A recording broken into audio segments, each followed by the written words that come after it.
Bueno, muchas gracias a todos por estar aquí. Yo pensaba, somos los últimos, qué presión. Van a aguantar después de todo el día. No sé si todos lleváis todo el día, pero igualmente muchas gracias por estar aquí hoy. Y como ya nos ha introducido Floren, sí. Hoy vamos a hablar, yo no os quiero mentir, va a ser el aperitivo porque hay otra prevista el 18 de octubre. Entonces, sobre qué es el diseño regenerativo. Ya os aviso que me gustaría mucho que, aparte de la mesa redonda, que estamos aquí los tres para hablar, que la gente participara. Yo no sé si hay posibilidad de que haya después un micro, si os sabéis, si tenéis preguntas, y de momento voy a empezar, ya lanzo de base, ¿no? Si vale. Alguien sabe qué es el diseño regenerativo, o podría decir qué es ser regenerativo. ¿Alguien se atreve? He empezado fuerte, he empezado preguntando. ¿Alguien? ¿Algún voluntario? Por descabellado que parezca. ¿No? Bueno, no pasa nada. En sí es un término que viene, dijéramos, de la sostenibilidad. Sostenibilidad sí que se lleva escuchando desde hace tiempo. Yo hace unos días hablaba con ellos dos y decía, no, desde el 87. Luego he escuchado a otros y me decían, no, desde el 70.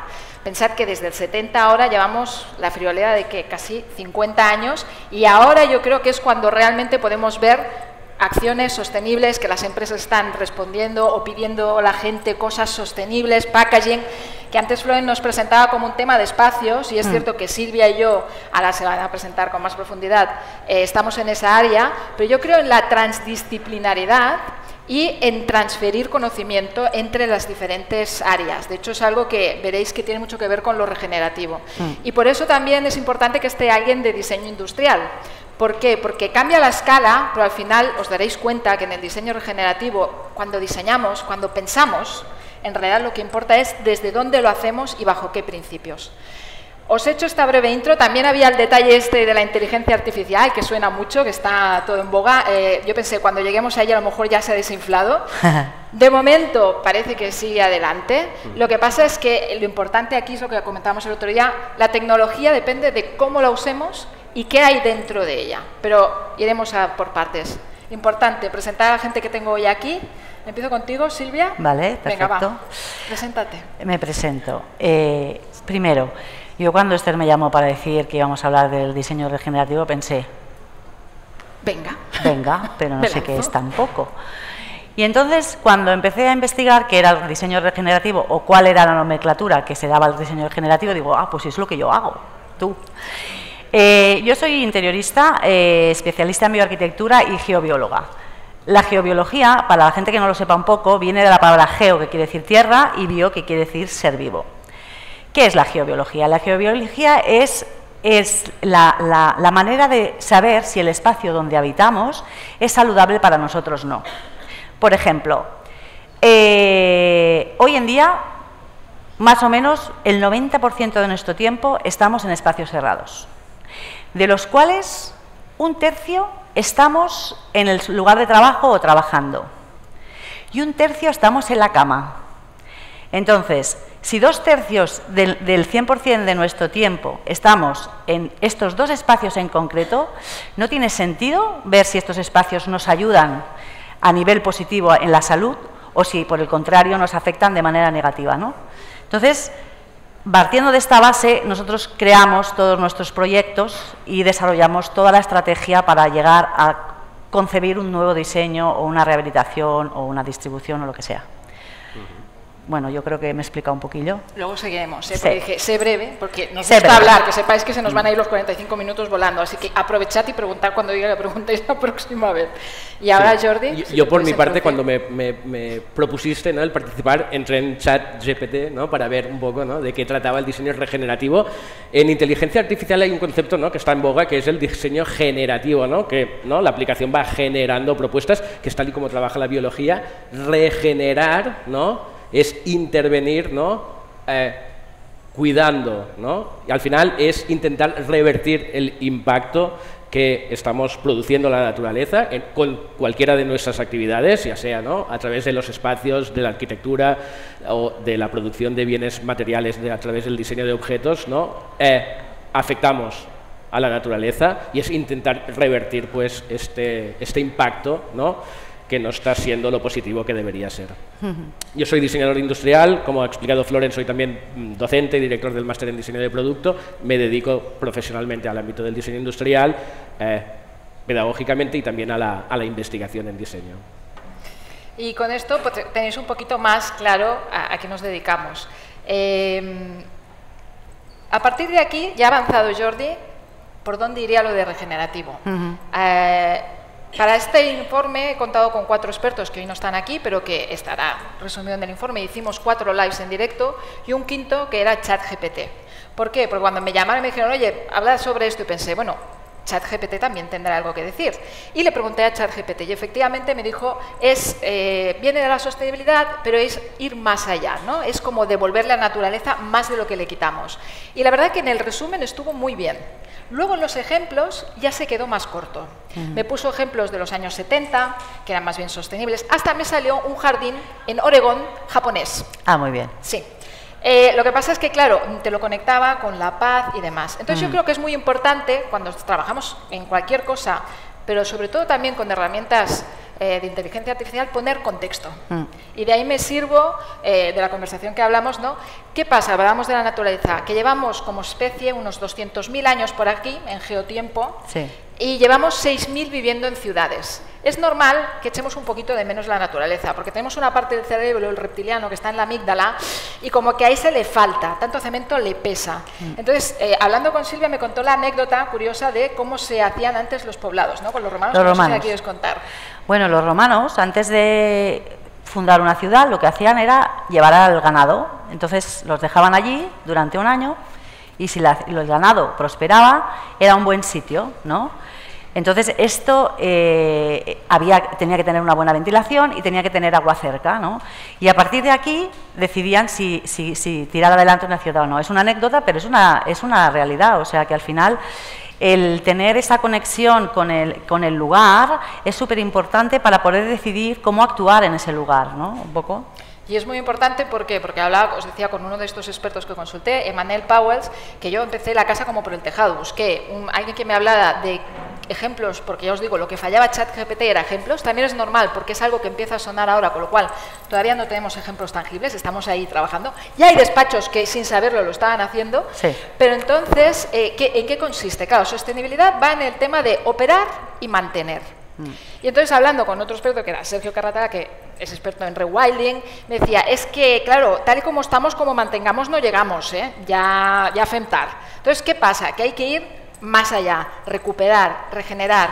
Pero sobre todo, a todos los que he consultado, y luego me hacía curiosidad la anécdota de Silvia, me decían el contexto. Sí. Claro, no es lo mismo actuar en un clima mediterráneo, que justo hoy la anécdota es la que estaba cayendo, muchas gracias por estar aquí, por los que habéis llegado justo con la lluvia, y yo pensaba, ¿qué manera, se lo decía, más humana de pensar, de, ay, vaya, nos ha llovido en el día de hoy, en lugar de decir, jolines, menos mal que ha llovido por con toda la sequía que llevamos, ¿no? Pero fijaos lo que es, si diseñamos espacios, bueno, ha habido en Marruecos el terremoto, sí. Tenemos varias inclemencias, o varios, se habla de cambio climático, a veces se habla de si el hombre es o no, todavía se duda, pero lo más importante es que estamos en una situación bastante extrema o para la que no estamos tan preparados. Entonces, es importante, cuando creamos espacios, que creemos pensando qué va a pasar allí, cómo se construye, porque depende de cómo se construya, aguantará o no un terremoto, aguantará una riada o no, y a veces se nos olvida, es decir, el diseño va más allá de la estética y no solo un tema de espacios, ¿no? En tema de diseño industrial cambia la escala. Nosotros trabajamos con metros, vosotros trabajáis con una escala de centímetros o milímetros, pero también entiendo, ¿no?, que es importante. Sí, sí, es en cualquier ámbito y es cualquier impacto que estamos produciendo en el mundo, ¿no? Ahora, cuando hablabais de ciudades, Timothy Morton defiende, ¿no?, que una ciudad es todo aquello que deja la acción humana, ¿no? Sí. Es decir, que es el resultante, ¿no?, de nuestra interacción con el entorno.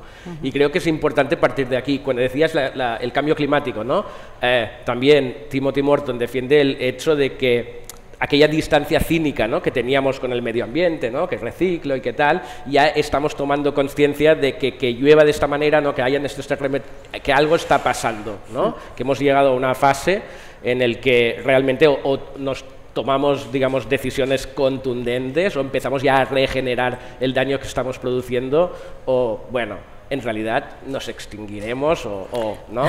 disminuiremos la población y el mundo seguirá, ¿no? Pero que sí que es importante el repensar todo este impacto que estamos produciendo. No, a mí me gusta lo que has dicho de nos extinguiremos, porque muchas veces hablamos, ¿no? Catastrofista, se va a acabar el mundo, y es, no, si es que a lo mejor el mundo continúa y continúa a la mar de bien sin nosotros. Es cierto que, bueno, pues estamos con docencia, tenemos hijos, y a mí me suele gustar dar un mensaje un poquito más optimista, porque claro, si esto se acaba, pues apaga, chapa, que el último cierre la luz y ya está. Entonces, yo quiero confiar que el ser humano, al igual que ha sido capaz de crear cosas aberrantes, y por eso decía lo de la tecnología al principio, es capaz de, si nos ponemos de acuerdo, de también crear otras cosas o de cambiar esto. Entonces, la mesa redonda, o por qué hablar con expertos, por qué difundirlo, porque creo que al final todos somos agentes, que no creo que tenga que recaer solo sobre la sociedad, porque tampoco es que te tengan que meter el San Benito a ti, ¿no? Si no reciclas es porque tú no llevas al container. Creo que las empresas también tienen un rol muy importante, pero que cada uno, los diseñadores somos agentes de cambio, porque es lo típico de, si esto se ha hecho toda la vida así, ¿para qué lo vamos a cambiar? Pero sí que creo que se ha de producir ese cambio de paradigma. Entonces, ¿qué necesitamos para que se cambie, para que suceda?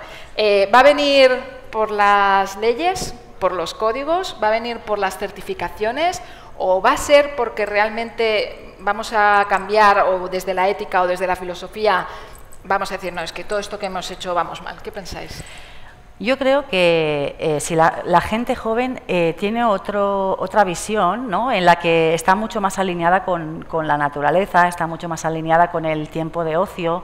O sea, nosotros, por ejemplo, yo vengo de una generación donde pues trabajar, el esfuerzo, eso está muy bien.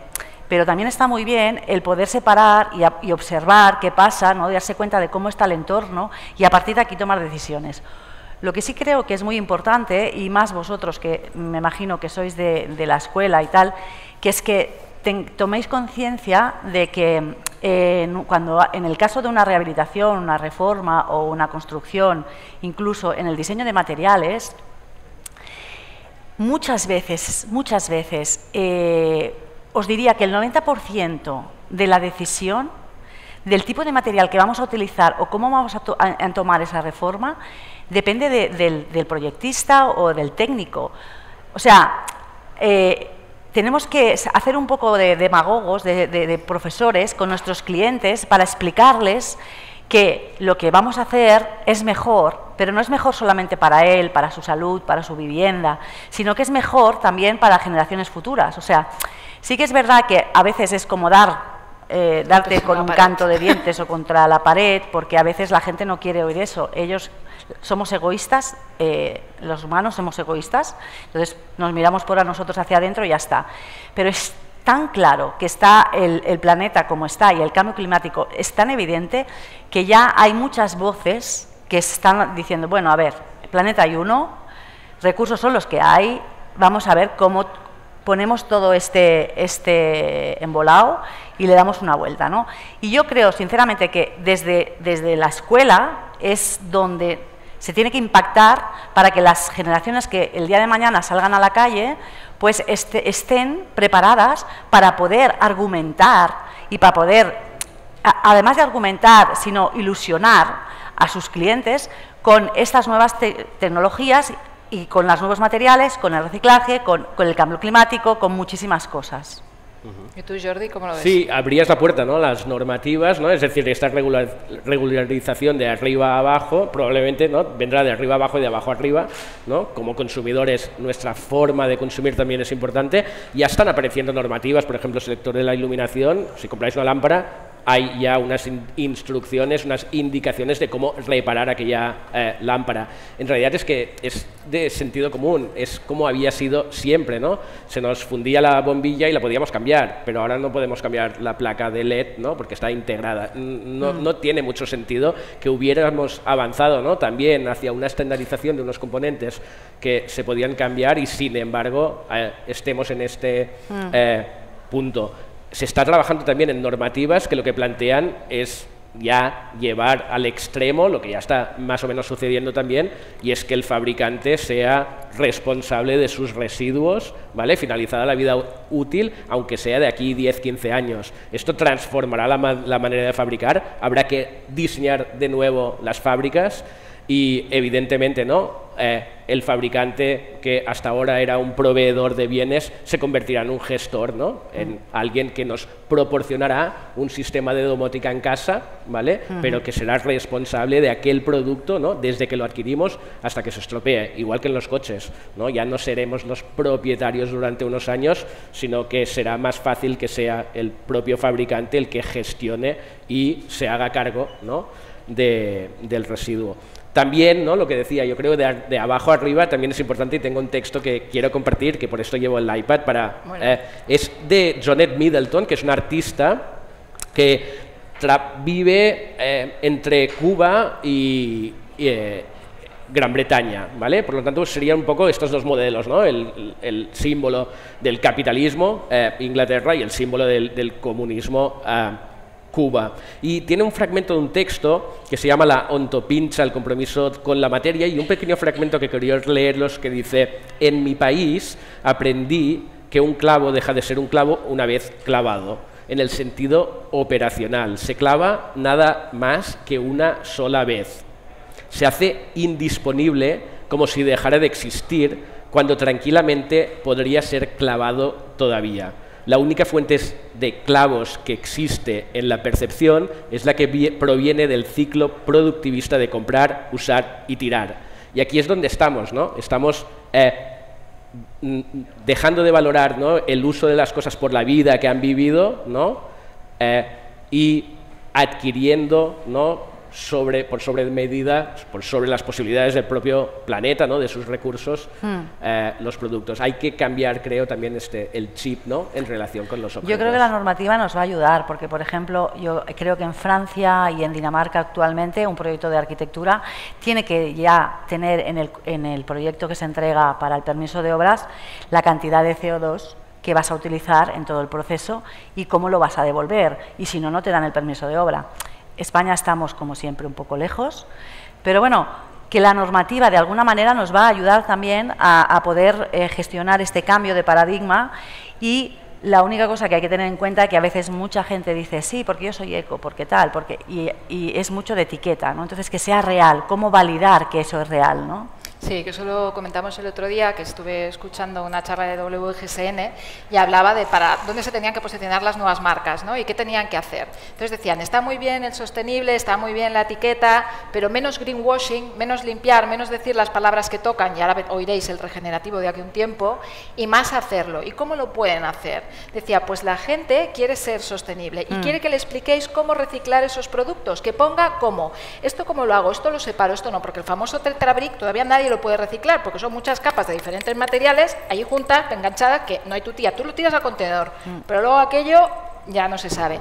Y así con compostables, con biomateriales y con otras cosas. Entonces, la gente, yo creo que también es importante el movimiento de la gente. A mí me ha parado por acá y me dicen, oye, ¿tú me podrías hacer un proyecto sostenible? Y dices, ostras, qué fuerte. Sí, ya, sí. O sea, ya la gente te pide, sí. Dices, bueno, no sé si sabe realmente lo que es un proyecto sostenible o hasta dónde podríamos llegar a ser, porque claro, están los BREEAM, están los LEED, hay muchas certificaciones, pero aparte es un tema, eso, ¿no? Pues devolver el CO2. Entonces, todo tema sostenibilidad es siempre lo mismo, ¿no? Equilibrar, equiparar la acción que yo hago. Pero claro, ahora nos tenemos que ir más allá. Tenemos que ir a devolverle a la naturaleza, ¿no? ¿Y cómo se hace esto? Entonces, claro, hay todo un tema del tiempo, el lapso del tiempo. Pero antes de eso, yo quería hacer una pregunta de manos, solo de levantar manos. A ver, ¿cuántos creéis que realmente estamos a tiempo de cambiar algo?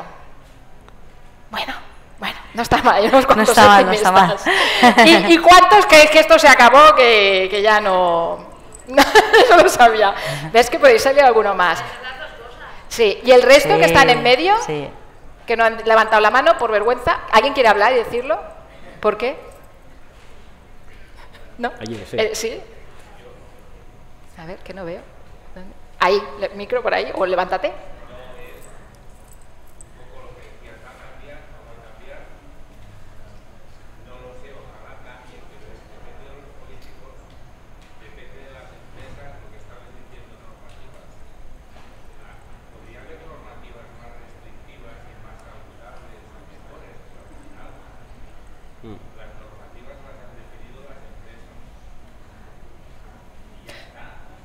Sí. también hay un tema que yo creo que es el tiempo, ¿no? Y cuál es el horizonte de tiempo. Y gracias por atreverte, ¿eh? Porque, un aplauso, por favor, que ha sido el primer, ha roto el hielo. Sí que es cierto que hay las empresas, pero también hay el horizonte de tiempo y también con los políticos, ¿no? Porque claro, ¿cuál es ese horizonte de tiempo que nos va a permitir hacerlo, ¿no? Y que es pensar más allá de nosotros, o sea, es más allá. Entonces, Silvia, que te veo que te quieres aportar. Bueno, yo el horizonte de tiempo no lo sé. Lo que sí que tengo claro es que hay que buscar un sistema donde sea fácil encontrar la información. ¿Qué nos pasa hoy en día? Cualquiera de nosotros que tenemos unas intenciones buenísimas, pero dices, ¿y este material? Y este material, y a ver, vale, y cuando la fábrica, ¿y dónde se ha fabricado? ¿Y dónde? Y las fichas técnicas hoy en día no están muy completas, cuesta mucho investigar si es un material de procedencia cercana, si es un material producido con un consumo energético responsable, si nos van a venir los camiones, o sea, es complicado. Entonces, pienso, y además nos estamos moviendo porque nos interesa mucho el poder ofrecer al prescriptor, que al final es la primera persona que pone nombre a ese suelo que vas a poner o que va a definir cómo va a ser, poder facilitar de alguna manera que toda la información llegue de manera correcta, que sea validada. Por eso, que me voy un poco más para adelante, yo creo que la inteligencia artificial nos puede ayudar, pero claro, para que salga en la inteligencia, cuando tú le digas, hola, ¿qué tal? ¿Qué es? No sé qué. Alguien tiene que haberlo puesto. ¿Vale? Entonces, claro, ¿cómo se conjuga todo esto? Claro, y hay un tema, ojalá tuviera la solución. Claro, aquí es un poco lo que volvíamos antes o lo que apuntaba la persona que ha participado, ¿no? De las empresas. ¿Realmente ahí será libre de exponernos y contarnos lo que es? ¿O va a haber intereses por detrás que le van a sesgar la información o no? Y ahí yo creo que es lo importante. Claro, hablamos de ahí, yo le consulté a ChatGPT, están saliendo más AIs. Y yo creo que algunas se posicionarán a lo mejor en temas éticos. Fijaos que yo creo que hay un tema importante que las carreras humanistas como que van desapareciendo. La asignatura de filosofía ha desaparecido. Entonces, yo creo que el momento que vivimos actualmente es un momento para para volver a pensar de manera crítica. Disponemos de mucha información, pero falta el tener... Es curioso porque Hipócrates hace 2500 años, que se considera el padre de la medicina, dijo que para estar saludable tenías que tener una buena alimentación, un espacio aireado, y el espacio donde vivías que estuviera sano. O sea, realmente, como dice Esther, estamos hablando de que lo que es el pensamiento está como desprestigiado, y es que sin pensamiento no podemos avanzar, pienso yo. O sea, no sé. Sí, y además hay esta distinción, ¿no? Que tanto Bruno Latour como Timothy Morton, ¿no? que dicen, estamos haciendo una distinción entre naturaleza y artificialidad, ¿no? Artificialidad, el resultante, ¿no? De nuestra interacción, digo nuestra, de los mortales, también de los animales, también de los vegetales, en relación con la naturaleza, cuando en realidad formamos parte de la naturaleza. Y esta distinción que hacemos entre naturaleza y artificialidad, en realidad es una distinción moral o ética, es decir, hay una cierta conciencia, ¿no? De que nuestra acción o interacción no es positiva, en realidad, ¿no? Tendemos a idealizar, dice Timothy Morton, a cosificar la naturaleza. Al final, ¿no? Dice, los oleoductos, ¿no?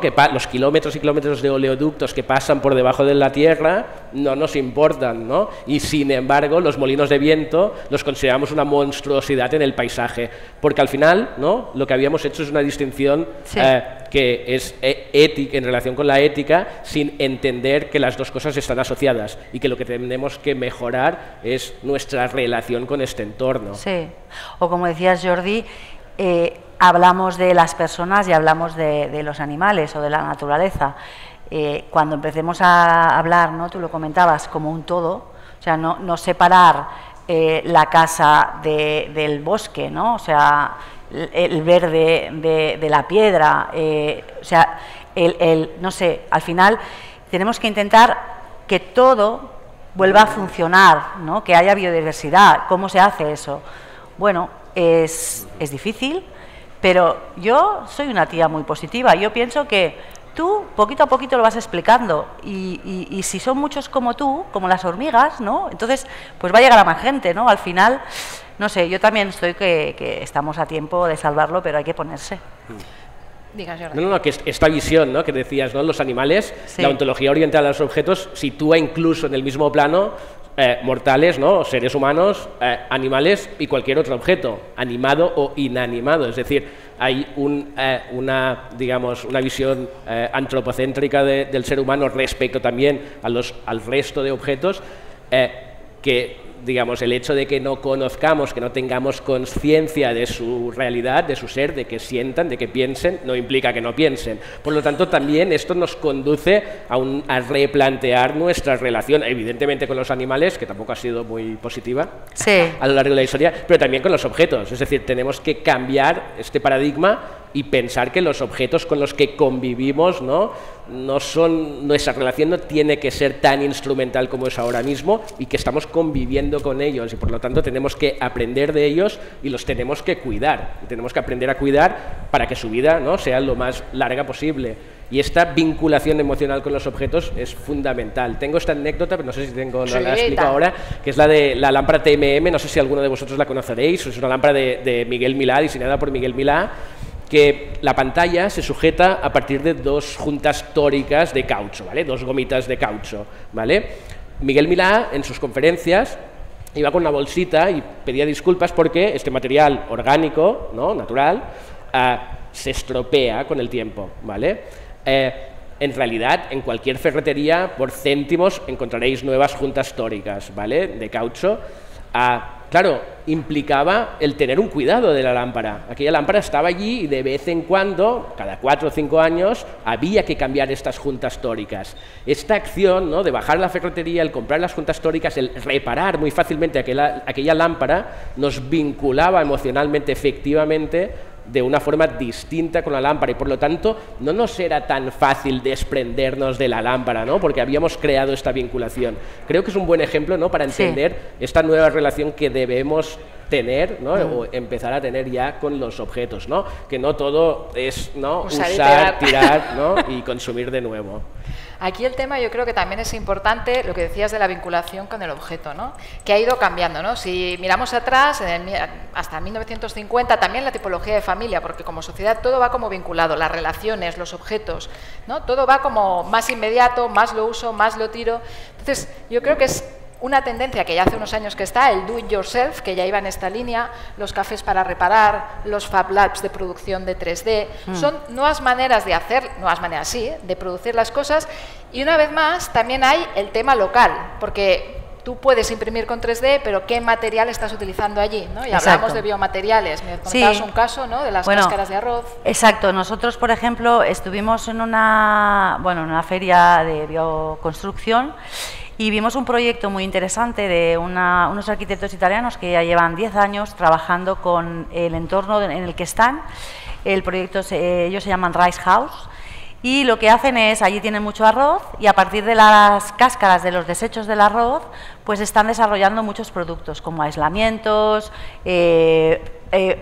tipo de papeles, o sea, muchísimas cosas. Entonces, una de las cosas que yo creo que es súper importante y que nos va a ayudar a hacer un poco un cambio hacia el regenerar, el aportar, es utilizar materiales de desecho que necesitemos, que pueden venir de la alimentación, porque estamos abarcando dos cosas. Si somos capaces de hacer arroz para comer y del residuo hacemos un material, o sea, el ciclo no es completo, es más que completo, o sea, realmente es una pasada, ¿no? Entonces, con los materiales de desecho cada vez más gente está investigando. Aquí en Barcelona hay unos chicos que nos llamaron al despacho no hace mucho también y nos dijeron, estaban investigando cómo hacer material de aislamiento con los residuos de los hospitales, o sea, con los guantes, o sea, que al final es poner la imaginación y darle una vuelta y seguramente podemos aprovechar todo lo que estamos utilizando cada día para poder crear nuevos materiales, crear nuevos aislamientos, no sé, yo veo que hay muchas posibilidades. De hecho, hay una disciplina que está empezando ahora que son los material designers.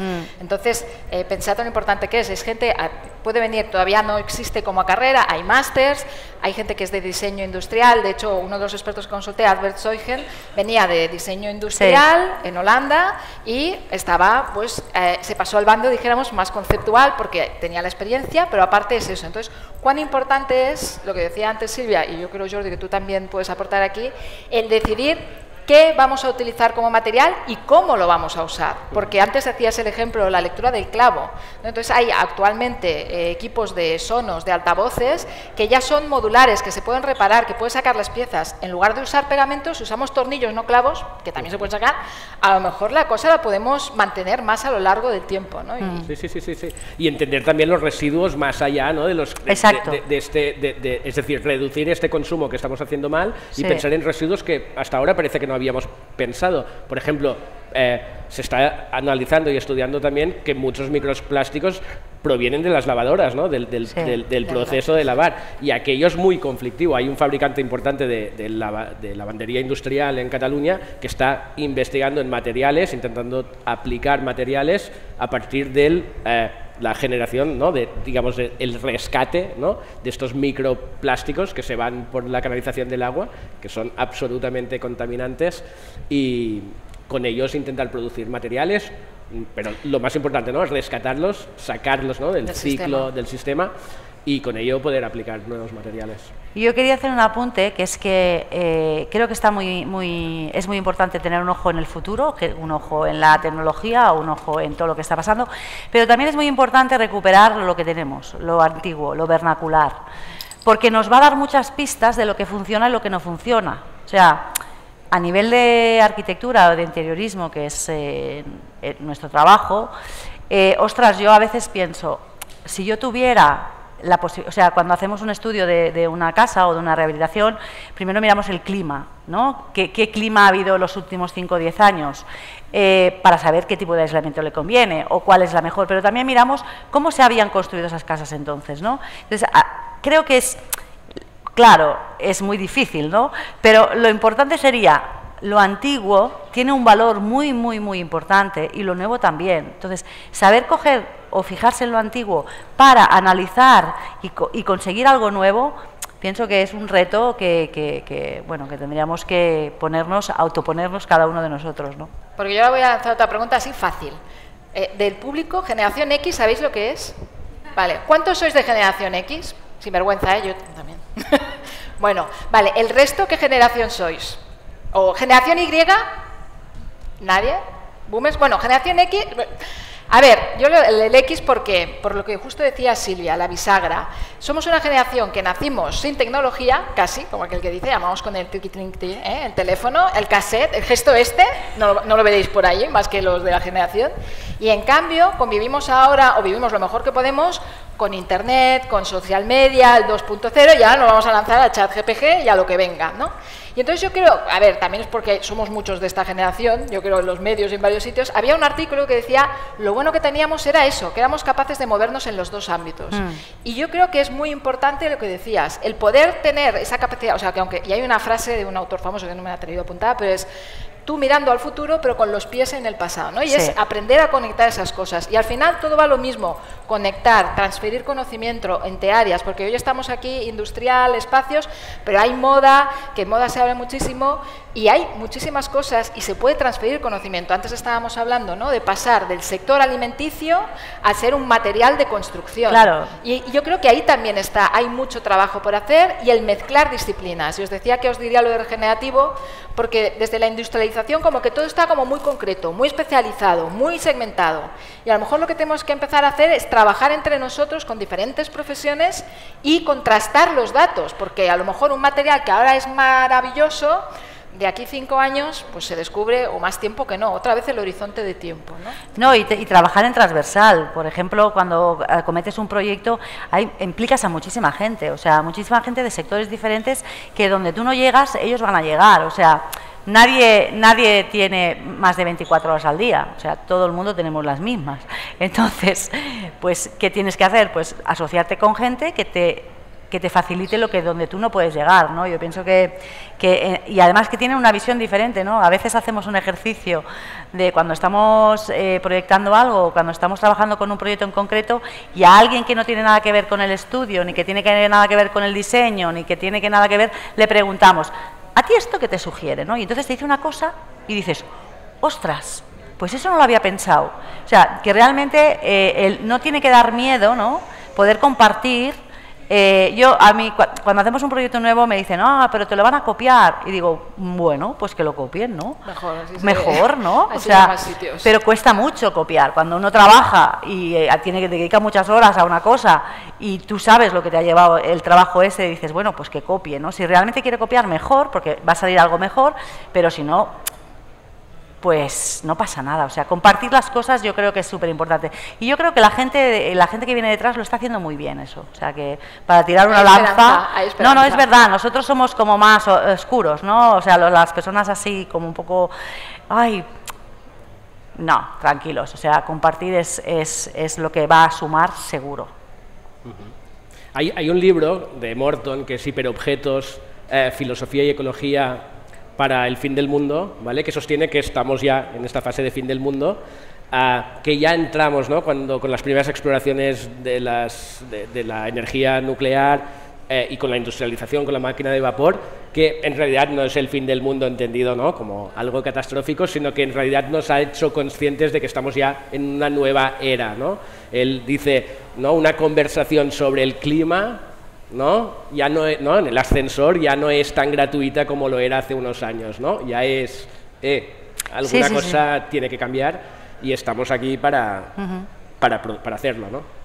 Entonces os decía de que hay cosas que ya están ocurriendo y que son regenerativos. Hay un proyecto que se llama Regen Villages, lleva desde el 2016, combina machine learning con construcción, pero que tratan de ser bastante transversales. Intentaron implantarse en Almer, en Países Bajos, pero hubo un cambio de gobierno, lo que decíamos antes, y aquel proyecto que estaba asignado cambió. Aquí en Barcelona también hemos tenido historias. Estaba el Village Underground, que venía de Londres, ya tenía un sitio por el Poblenou, ahora, si no me equivoco, me dijeron el otro día que estaba en el Hospitalet, pero que también cuesta. Es decir, hay una cierta, ¿no?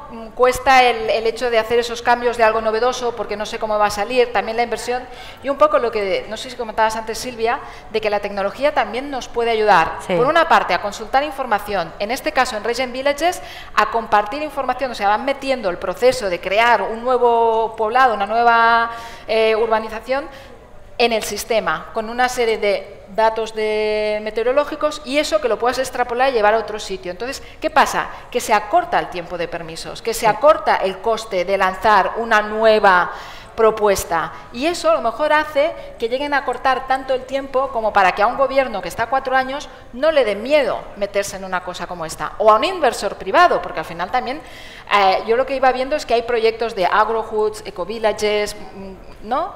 Pero si la propuesta al final tampoco es viable, la cosa se acaba como encallando. Claro, a nivel de arquitectura, el Código Técnico de la Construcción te marca mucho, ¿no? Entonces te capa. Tú vas a hacer una casa de paja y se piensa que eres el lobo, los 3 cerditos o algo así, porque tienes que demostrar la Biblia que eso va a aguantar, ¿no? Entonces hay muchos hándicaps, pero bueno, se puede y se va avanzando. Bueno, tenemos la suerte de que, como vamos un poco por detrás, hay otros países que está funcionando, y entonces los políticos siempre miran qué pasa en casa del vecino, ¿no? Un poco, a ver, estos de los países nórdicos, ¿qué están haciendo, no? Tal. Entonces nos facilita un poco el camino para poder innovar y poder nosotros también aportar una construcción más sostenible y que sea más regenerativa al fin y al cabo. Llega el momento de las preguntas. No sé si tenéis alguna con lo que os hemos contado, si os atrevéis. No, ya veis que no mordemos, somos gente bastante... Así que si alguien levanta la mano, ¿alguna pregunta? Si vuelvo a preguntar qué es regenerativo, ¿alguien me lo sabría contar? Ha quedado... Bueno, por ahí. En sí, regenerativo, que también os he hablado antes del rewilding, hay un concepto que hablábamos antes de la naturaleza, ¿no? Y a lo mejor con un ejemplo se entiende mejor. Después de la pandemia, ¿no? Todos queríamos más naturaleza, los paseos por el bosque, pero no sé si tenéis la sensación que intentamos domesticar la naturaleza, en jardines, en cositas pequeñitas, me lo llevo, le pongo una luz artificial LED y tengo aquí mi jardín. Y la matas, ay, perdón. Sí, Sí. Y entonces también hay proyectos que ya están sucediendo en nuestra ciudad, de las aceras, de las calles, pero también es importante qué vamos a poner allí y cómo se va a vivir allí. Y entonces un poco ir más allá del jardín y pensar en volver a la naturaleza, es decir, coger, que da otra vez lo de la tradición, coger las especies autóctonas y mirárselas. Es decir, por una parte suena como regenerar algo muy nuevo, muy chulo, muy futurístico, y al final veis que nos vamos como al pasado y a volver a traerlo al presente con todo lo que ya sabemos ahora. Y yo creo que es un poco este ejercicio el que vamos a ir haciendo, que sí que es cierto que hay toda una parte de innovación, lo que os decía, de los biomateriales, pero no solo biomateriales, porque también hay que ver si realmente funcionan también los biomateriales, o en algún caso el plástico, que ahora está en estado cero, fuera plástico, también funciona. Leía un informe que decía que gracias al plástico se salvaron las tortugas, porque todos los peines se hacían de carey, de la closca, del caparazón de la tortuga. Entonces, ¿qué quiere decir? ¿Que ahora nos tenemos que volver? No, también las ballenas, en un momento determinado, las barbas de la ballena se utilizaban como queroseno o como la energía. Y otros tipos de energía consiguieron salvar a las ballenas. Entonces, fijaos que a veces pasan cosas como carambola. Bueno, y que en países emergentes el plástico ha posibilitado, ¿no?, el disponer de objetos que no hubieran podido acceder de otra manera. Y no sé si ya estamos en tiempo, si no preguntáis nada más. ¿Sí? Mira, allí, adelante. Sí, estaría bien. No sé si... ¿sí? Apelo. Tomé varios apuntes. Me encantó la perspectiva multidisciplinar. Me alegro. Soy desde la mañana en el workshop en un tema de datos. Soy diseñador industrial, pero nunca he sido proyectista. Me encanta, como dijiste, una perspectiva en Inglaterra, la otra en Cuba. La Cuba es más de necesidad, ¿sí? De diseño de producto. Y bueno, la pregunta es cómo lograr que en Europa hay unas necesidades puntuales que en los países emergentes no las hay. Es muy buena Y a pregunta. nivel de diseño de producto, en los países emergentes como América Latina, es mágico el diseño regenerativo. Porque además de eso podemos usar no sé, un frasco de compota como un vaso. Sí, Y lo seguimos manteniendo. Acá Sí. en Europa lo desechamos sí, totalmente. O sea, tienes razón. cuando llegué acá, mi esposa, el último puncho de, no sé, de jugo tenía que sacarlo. ¿Sí? Aquí lo tiran. Pueden tirar 100 gramos.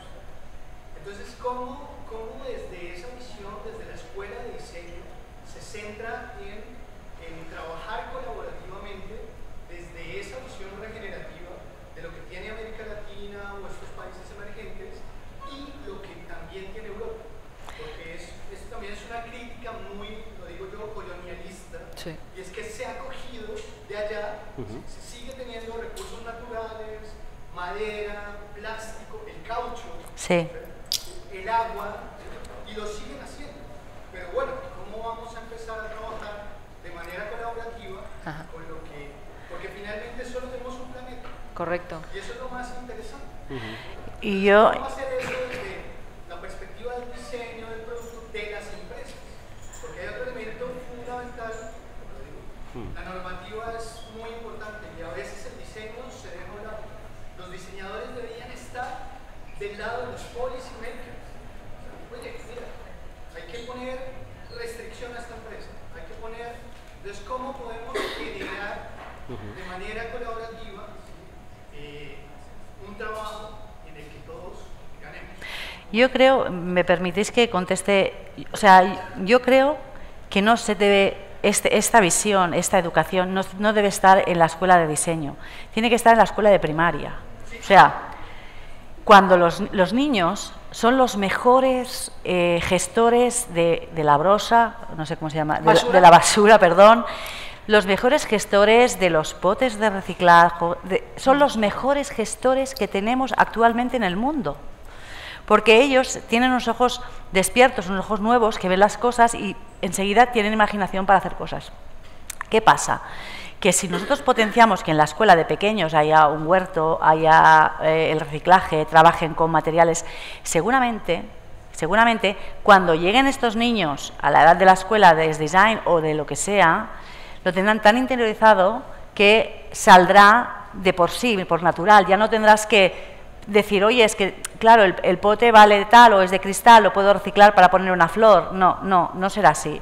O sea, que creo que el impacto tiene que ser desde mucho más pequeños, desde mi punto de vista, ¿eh? Sí, generalizado para toda la sociedad, ¿no? En el máster es recurrente, aunque la mayoría, ¿no?, del máster de diseño de producto, que muchos sean, ¿no?, ya diseñadores de producto, ingenieros o arquitectos, pero no, de vez en cuando hay perfiles distintos, ¿no? Y es muy interesante, evidentemente sufren, ¿no?, el máster por la complejidad, ¿no?, de la especificación de algunas asignaturas, pero es interesante, ¿no?, porque al final estás abriendo, ¿no?, sí, esta herramienta que es el diseño, que debería pertenecer o volver a la sociedad, ¿no?, y no quedar recluido a la... Y luego, en referente a lo que decías, hay una visión absolutamente eurocéntrica, ¿no?, se llama así, eurocéntrica. Egocéntrica. ¿Egocéntrica o eurocéntrica? Egocéntrica, eurocéntrica. Sí, las dos cosas. Respecto también del diseño y de otros ámbitos, ¿no?, del mundo, es decir, se ha contado, ¿no?, la historia del diseño desde la perspectiva inglesa, ¿no?, que aterrizó en el continente y no hay, y debería fomentarse mucho más. Es más, los distintos continentes deberían liderar, ¿no?, sus aportaciones al mundo, ¿no?, y nosotros deberíamos estar escuchando y aprendiendo de esas aportaciones. Yo solo quería añadir, ahora te doy paso, para que lo que decías no es tan solo a nivel de extraer recursos, sino que encima se envía allí desecho, que es lo más fuerte, porque hay compañías que venden que van a reciclar lo que les lleves, que tú dices, mira qué guay, ya hemos empezado, voy a llevarlo y tal. Y entonces sigues la campaña y te dicen, no, es que lo envían en convoy fuera. Y yo creo que es un tema, como decía Silvia y como apuntabas, de responsabilidad y de dejar de mirarnos el ombligo. Yo, en la docencia, en sociología, pero en donde estoy y en otras universidades, siempre digo una cosa, que es que yo aprendo de todo el mundo. Y es tener, yo creo, esa capacidad de humildad de decir, es que todos estamos al mismo nivel. Es decir, si esto se acaba aquí en China, en Tombuctú. Nos falta esa perspectiva que la tenemos que coger, que yo creo que es importante que se vaya integrando desde abajo, desde el medio, porque también me comentabas que hay una edad en la que desaparece, sí, que cuando son niños y tienen esa inocencia del tiempo, luego en la adolescencia, adultez se pierde, luego esperas que se recupere. Sí. Y también cuando nos llegan a nosotros en universidad o en máster. Entonces, pero yo diría más. Y luego cuando sigues como profesional, que tengas al tío al lado el sentimiento crítico, el sentido común, y te diga, oye, pero es que esto, ¿qué pasa después con esto? Y la otra historia es que no sea un proceso lineal, sino que es circular, y que ahora ya no hablamos ni de circular, hablamos de red. ¿No? De las hifas, de las myceliums, que son los hongos, que todos los árboles están conectados y que se hablan y se avisan. Entonces, claro, es ya como, bueno, chicos, como Avatar, despabilad. como Avatar. Sí, ¿no? exacto, más o menos. Más o menos. Perdón, ¿qué querías decir? Bueno, yo solo quería daros las gracias, que está muy guay. Yo desde el departamento de moda invito a los que estéis mañana, que estamos en un workshop de diseño regenerativo y que tendremos mañana las presentaciones de los 3 proyectos que hemos generado a partir de un partnership con Solidaridad@Amiga, que nos han cedido, no sé si habéis subido, pero tenemos millones de cosas. Y a la una serán votaciones del mejor proyecto, ¿vale? Que serán votaciones del público, y ahí también, pues que esté mañana, pues que es un ejemplo también de lo que podemos hacer con ropa. Totalmente de acuerdo con lo que ha dicho él. De hecho, Solidaridad@Amiga, una de sus líneas de negocio, porque es una cooperativa social, es exportación, y eso es unas voces que hay mucha gente que no está a favor de exportar basura para generar dinero para ayudar a gente de aquí. O sea, la moda ecológica es muy compleja, igual que el diseño industrial ecológico, entonces no hay una única respuesta, y mañana podéis opinar también de esto. Muy bien, muchas gracias. Bueno, aquí veis que hay, ¿no?, pues ejemplos prácticos o iniciativas de cómo poner, yo quiero hands-on, ¿no?, de tocar, de material. Igual que cuando estábamos hablando de la profesión de material designers, pues eso, es que la palabra desecho, ¿no?, decíamos, sí, en la naturaleza no existe, no, como tal. Con lo cual, al final, que también yo quiero romper una lanza y decir, no todo en la naturaleza es maravilloso. Es decir, el lobo se come al ternero y lo desgarra y se desangra. Quiero decir, que también pongámoslo en contexto. Pero sí que es cierto, no, es verdad, porque Es al final verdad, es hacemos, verdad. leía un libro de que en 1900 al principio también era, la naturaleza y todos los coles en el campo y todo es muy bonito, y habla con un agricultor. Aquí tendría que estar sentado un agricultor y nos diría 4 cosas y nos pondría en nuestro sitio también. Pero es cierto que podemos aprender mucho Sí. y entender que es finito, porque la vida es finita, pero cuando es finita, aquel desecho, aquel ternero, lo que queda, se queda en la tierra, es compost, renutre el suelo y aquello vuelve a empezar. Entonces, Sí. Bueno, no pues sé si nada. tenéis alguna pregunta más, porque me han ido diciendo ya. Yo os he dicho que nosotros nos íbamos a Es alargar. viernes, un poco de tarde, ya estamos cansados, ¿no? ¿No? Bueno, pues muchísimas Muchas gracias por haber asistido, por haber hecho todo el día. De verdad, gracias a vosotros, gracias a Jordi y a ti, Silvia. Muchas gracias. Y ya veis que seguimos avanzando. Gracias.